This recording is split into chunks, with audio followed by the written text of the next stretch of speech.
Les conséquences du port d'un cartable ou d'un sac à dos lourd sont importantes chez l'enfant ou même chez l'adulte. On voit bien chez un enfant par exemple qui porte un cartable vraiment trop lourd, il a tendance à se déporter vers l'avant, à s'enrouler, à déporter sa tête vers l'avant pour compenser le poids du cartable qui est vraiment très lourd. Ça implique une hypersyphose des dorsales, les cervicales qui ont tendance à se projeter vers l'avant. Donc il y a un non-respect de la physiologie de la colonne vertébrale qui est une lordose au niveau cervical et une syphose au niveau du dos.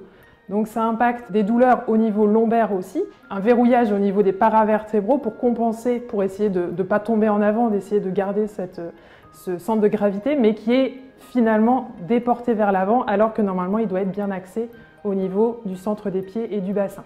Pour soulager le dos, les épaules et les cervicales, il faut trouver une solution pour contrer cet enroulement d'épaules. Il faut essayer d'ouvrir les épaules pour essayer d'avoir moins de tension au niveau cervical parce que cela peut engrainer des cervicalgies, donc des douleurs de cou, des dorsalgies, des lombalgies et des fois sur certains ports de sac, des fois on le sait tous, vraiment sur une épaule, à créer vraiment une déformation au niveau de la colonne, donc une scoliose.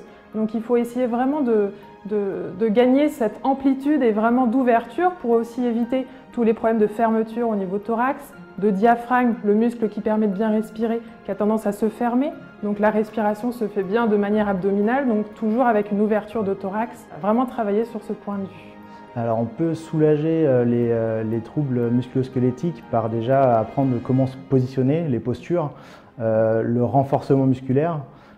Et effectivement en ostéo, nous ça va être aussi équilibrer les gens, ça c'est important. Ensuite avec des outils comme le Gravipack qui vont permettre de mettre les épaules en suspension et du coup d'avoir un poids beaucoup mieux réparti sur le centre de gravité. C'est vraiment l'innovation la plus importante du sac à dos, effectivement, c'est cet exosquelette en carbone qui va nous permettre d'avoir ce centre de gravité qui vient se mettre sur les flancs et sur les muscles du thorax.